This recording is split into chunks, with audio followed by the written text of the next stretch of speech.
आप security officer रह चुके हो प्राइम मिनिस्टर के, क्या होती है वो पोजीशन और कौन से प्राइम मिनिस्टर के थे आप? सर मैं जिस टाइम एक्चुअली जब मैं एनएसजी कवर में हुआ करता था, एनएसजी कवर की आईडी थी, तो मैं कई मिनिस्टर्स के साथ रहा जिनको भी जेड प्लस कवर है।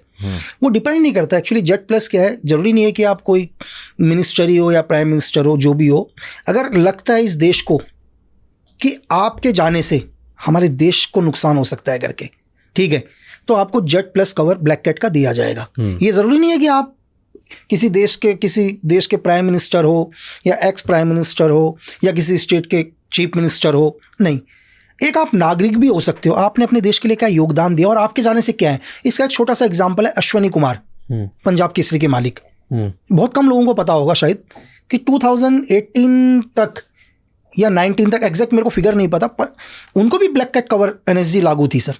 क्यों थी? जेड प्लस वो भी एनएसजी कवर, जेड प्लस तो बहुत सारी हैं सर, जेड प्लस में भी एनएसजी कवर बेस्ट। तो वो क्यों थी? क्योंकि जब ऑपरेशन ब्लू स्टार हुआ, खालिस्तानी मूवमेंट हुआ, तो अश्वनी कुमार वो थे जिन्होंने इस पंजाब की जनता को ये बताया कि भाई ये लोग गलत हैं करके, ये नहीं है इंडिया के साथ, आप इनका साथ मत दो। उस आदमी ने अपने अखबार के माध्यम से पूरी पंजाब की आवाम को ये बताया कि आप अगर खालिस्तानियों का सपोर्ट करोगे तो ये आने वाले टाइम में आपके लिए, आपकी आने वाली जनरेशन या आप लोगों के लिए गलत होगा करके, ठीक है। तो इस काम से क्या हुआ, हिंदुस्तान को बहुत बेनिफिट हुआ, लोग टेररिज्म की ओर कम गए। तो अश्वनी कुमार की भी जान को खतरा था खालिस्तानियों से हमेशा। तो जिस आदमी ने देश के लिए इतना योगदान दिया, तो भारत सरकार ने भी उनको एनएसजी कवर दिया, जेड प्लस कवर उनको भी दिया। और इस बात का पैसे लेती है गवर्नमेंट? नहीं, इस चीज़ का कोई पैसा नहीं होता है सर। जैसे एक्चुअली क्या आजकल के टाइम में कोई भी आदमी पुलिस का एक गार्ड ले लेता है, पैसे लेता है, नहीं। अगर एनएसजी कवर डिसाइड करता है या आपको RNW या IB डिसाइड करेगी सर। अगर फॉर एग्जाम्पल के लिए कल आप बोलते हो कि मुझे एनएसजी कवर चाहिए करके, तो होम मिनिस्टर ये डिसाइड करेगी कि रियल में आपको एनएसजी कवर की ज़रूरत है या नहीं है, ठीक है। कि मतलब सपोज करो राज के जाने से इस देश को क्या नुकसान है करके, इस देश में क्या हो सकता है आपके जाने से। तो इसके लिए IB और RNW 2 साल एनालाइज करेंगे सर, और उनकी एक कंबाइंड रिपोर्ट जाएगी होम मिनिस्ट्री को, और दोनों की रिपोर्ट को चेक करने के बाद ये डिसाइड, अगर दोनों की रिपोर्ट ही कहती है कि नहीं आपको एनएसजी कवर देना चाहिए, तो आपको एनएसजी कवर मिलेगा सर। एनएसजी कवर के बाद 99.9% सेफ होता है इंसान? नहीं सर, देखो एनएसजी कवर के बाद भी अगर आप इंसिडेंट देखो तो एक ही इंसिडेंट हुआ है देश में, पंजाब के CM बैन सिंह के ऊपर ही जो इंसिडेंट हुआ था, ठीक है। वो भी इंसिडेंट क्या हुआ, एक्चुअली उनकी गाड़ी के अंदर एक्सप्लोसिव, जहाँ भी उनकी गाड़ी होती थी। एनएसजी कवर भी क्या है सर, एनएसजी कवर का काम है मोबाइल सिक्योरिटी, ठीक है। आप किसी को भी अगर एनएसजी कवर है किसी के पास भी, एग्जाम्पल के लिए अभी उत्तर प्रदेश के मुख्यमंत्री योगी आदित्यनाथ सर के पास भी एनएसजी कवर है। तो एनएसजी कवर का काम क्या है कि जब भी योगी सर अपने घर से निकले किसी भी जगह पर, तो एनएसजी का काम है मोबाइल सिक्योरिटी देना, उनको मोबाइल सिक्योरिटी को प्रोवाइड करना, दोबारा उनके घर तक छोड़ने की जिम्मेदारी एनएसजी कवर की है सर। लेकिन जब वो अपने घर पर हैं तो उनकी जो लोकल स्टेट की पुलिस है या CRPF है या जो भी पैरामिलिट्री फोर्स उनको मिली है, वो सिक्योरिटी देगी उसमें, ठीक है। जब भी मूवमेंट होगा वो ओनली मोबाइल मूवमेंट क्या होगा, वो एनएसजी कवर का मोबाइल मूवमेंट होगा। तो बैन सिंह के ऊपर भी इंसिडेंट क्या हुआ, जो रूटीन उनकी गाड़ी थी सर, वो रूटीन उनकी जो गाड़ी जब भी सर्विस के लिए गाड़ी जाती थी सर्विस वगैरह करने के लिए, वो जब बाहर गई तो उसमें एक्सप्लोसिव प्लान कर दिया सर। तो सेफ तो सर देखो, सेफ तो दुनिया में मौत तो आएगी सर। अब वो क्या बहाना लेके आती है वो कुछ नहीं कह सकते, लेकिन है तो आप 99% सेफ हो, 100% तो दुनिया में कुछ भी नहीं कर सकते हैं सर। तो ये अभी जैसे एनएसजी कवर है, ये सिर्फ चीफ मिनिस्टर्स और प्राइम मिनिस्टर्स को ही मिलती है? नहीं सर, प्राइम मिनिस्टर के पास SPG है, अभी SPG कवर में आते हैं प्राइम मिनिस्टर और Gandhi special protection group sir. वो SPG का अपना ग्रुप है सर। एनएसजी से भी ऊपर होता है? नहीं सर, एक्चुअली देखो एनएसजी क्या है, NSG national security guard. NSG का काम है सर ऑपरेशंस करना, एनएसजी का काम सिक्योरिटी नहीं है कि हम सिक्योरिटी प्रोवाइड करेंगे करके। एनएसजी सिक्योरिटी के लिए नहीं बन रखी है, नेशनल सिक्योरिटी गार्ड बनी है कि इस देश के अंदर अगर कोई भी टेररिज्म अटैक होता है या स्काई मार्शल या एयर में कोई भी प्लेन हाईजैक होता है, जैसे 99 में IC-814 जो हाईजैक हुआ था इंडियन एयरलाइंस की प्लेन जो गंदार लेकर गए थे, उसके बाद स्काई मार्शल भी बनाई गई। एनएसजी का काम है ओनली काउंटर ऑपरेशन लैंड और स्काई में। एनएसजी बनी इसके लिए है सर, एनएसजी नहीं बनी है सिक्योरिटी के लिए। लेकिन एनएसजी है तो सिक्योरिटी दे रहे हैं, अगर कल सपोज करो कोई भी काउंटर अटैक होता है, टेररिज्म होता है, तो एनएसजी की सिक्योरिटी को विड्रॉल कर दिया जाएगा सर। जब वो देश में नहीं कर रहे हैं कोई ऐसा, तो कहीं ना कहीं काम लेने के लिए उनको सिक्योरिटी में लगाया गया है, जो भी एसआरजी ग्रुप है उनका। और एसपीजी ओनली सिक्योरिटी के लिए ही बनी है सर। एसपीजी सिर्फ सिक्योरिटी के लिए ही बनी है, उनको ट्रेन ही सिर्फ सिक्योरिटी के लिए, सिर्फ सिक्योरिटी के लिए ही बना है सर। ओके, सो अभी जो योगी जी के पास है वो एनएसजी है, एनएसजी कवर है योगी जी के पास, और शायद हिंदुस्तान में 16, 17 या 20 आदमियों के पास होगी sir NSG cover. NSG cover.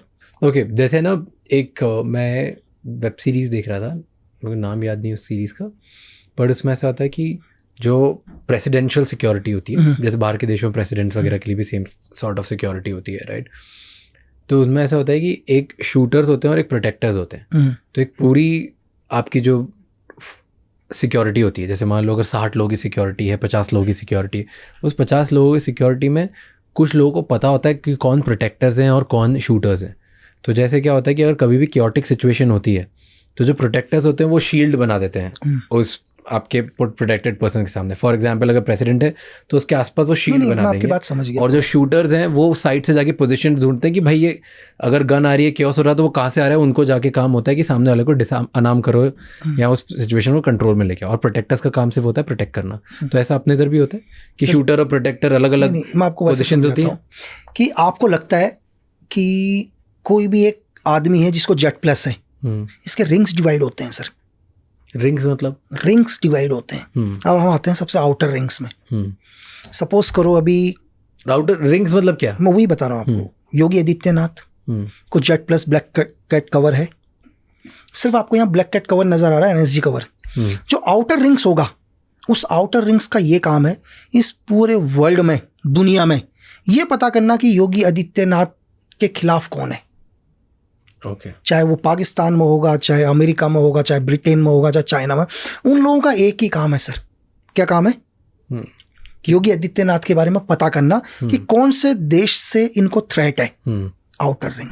फिर नेक्स्ट रिंग के ऊपर आ जाते हैं हम लोग।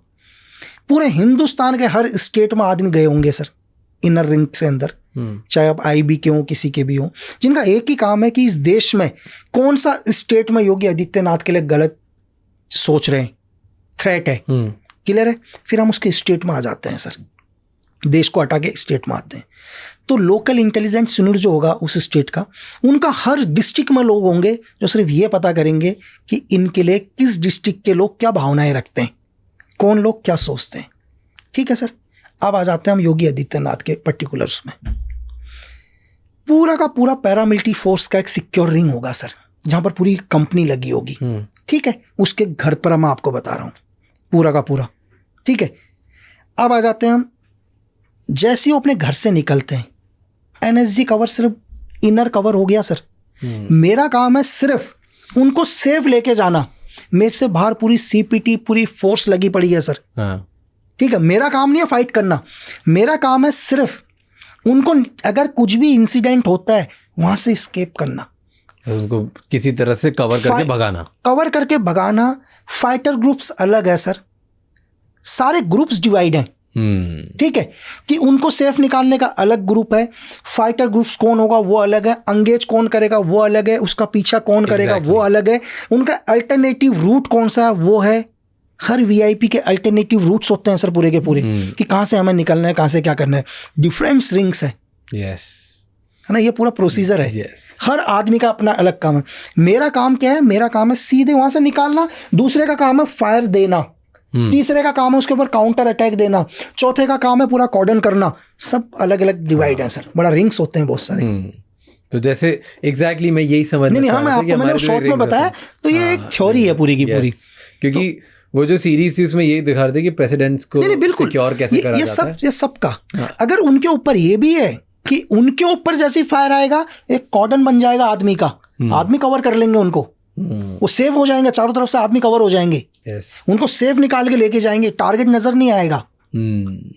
एग्जैक्टली एग्जाम्पल के लिए कि ये एक टारगेट है, ये हमारा पीपी है, इस एरिया से फायर आया तो यहाँ आदमी का एक पूरा कवर बन जाएगा, पूरा निकालेगा इनको। यस, ठीक है। दूसरे का काम होगा उनके ऊपर काउंटर करना, फिर उसके लिए पूरी टीम अलग है, उनके लिए पूरी डिफरेंट टीम है बहुत सारी। एग्जैक्टली तो वही मतलब उस सीरीज में यही दिखाया गया था कि शूटर्स अलग होते हैं जो इंगेज और शूट करते हैं, प्रोटेक्टर्स अलग होते हैं जो प्रोटेक्ट करते हैं, ड्राइवर्स अलग डेडिकेटेड होते हैं कि डिफरेंट, हर गाड़ी रेडी होनी चाहिए, 6 गाड़ियां रेडी होती हैं, गाड़ी खाली भी होंगी, अलग भी होंगी गाड़ी, एक गाड़ी साथ में और चल रही होंगे, अगर गाड़ी हमें चेंज करनी पड़ जाए हम किसी और गाड़ी पर भी जाएंगे करके। 6 गाड़ियों अलग अलग जगह 6 होती है, जिनमें से 5 विजिबल होती है और एक पता भी नहीं होता, एक सिविलियन की कार होती है, वहां पर भी होते हैं। एंड देन एक नेगोशिएटर भी फुल टाइम चलता है, अपने इधर भी नेगोशिएटर होता है। नहीं बिल्कुल 100%।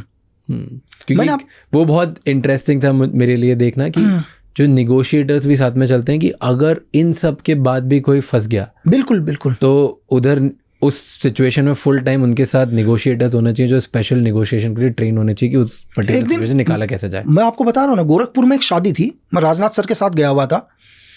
अब एक्चुअली क्या हुआ कि यार वो शादी थी कि नहीं की, तो शादी में वो लोग अंदर गए तो ड्राइवर थे यार, मुझे लगा ड्राइवर को भी खाने के लिए भेज देना चाहिए यार।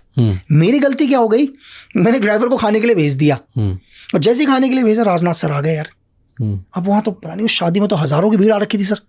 अब मैं क्या करूँ, है ना, तो मुझे दूसरी गाड़ी में बैठाना पड़ा उनको। और मैंने वहाँ एक प्रोग्राम चल रहा था, एक कॉमेडियन है राजू श्रीवास्तव, उनका प्रोग्राम चल रहा था, मैंने प्रोग्राम को स्टॉप कर, मैंने भेज दिया गाड़ी, टारगेट मूव कर दिया, मैंने अनाउंस करवाया कि यार ड्राइवर जल्दी आओ, मैं पीछे की गाड़ी से निकला। तो इतनी फास्ट पे ये सब बिल्कुल स्पेसिफिक, ये सब अवेयरनेस होनी चाहिए कि आपका प्रेजेंस ऑफ माइंड क्या चल रहा है सर। और वो रुकते नहीं है। नहीं सर, एक पीपी रुकेगा ही नहीं कभी भी। क्या होता है पीपी के लिए, क्या गाइडलाइंस होती है कि वो चलते चलते रुक नहीं सकते? नहीं, वो अपनी मर्जी से अपने बच्चे को भी गाड़ी में नहीं बैठा सकता सर, अपनी वाइफ को नहीं बैठा सकता। अच्छा, और बताओ, अगर सपोज करो एक एग्जांपल के लिए, एक जेट प्लस है ना, जेट प्लस है, वो अपनी वाइफ को अपनी कार में नहीं बैठा सकता सर। क्या बात नहीं, बिल्कुल उसकी वाइफ, मैं नहीं जानता उसकी वाइफ को, उसकी वाइफ उसके घर के अंदर होगी, कहीं और होगी, वो दूसरी गाड़ी में आएगी, उसकी वाइफ मरवा दे सर उसको। उनके बच्चे भी नहीं बैठ सकते। मैंने कह दिया वाइफ नहीं बैठेगी सर, बच्चा तो दूर की बात, फिर उसकी वाइफ भी उसके साथ नहीं बैठेगी सर, एज ए प्रोटोकॉल। और क्या प्रोटोकॉल्स होते हैं? अपने वाला रुकना भी अलाउड नहीं होता। नहीं, जैसे मूवमेंट कर रहा है वो हर रूट्स हर फॉलो करेगा अपने सिक्योरिटी ऑफिसर के हिसाब से। तो फॉर एग्जाम्पल जैसे सर बाहर आ गए, एक बार बोल दिया होल्ड, आपने बोला कि 5 मिनट रुको गाड़ी आ रही है, ऐसा नहीं कर सकते।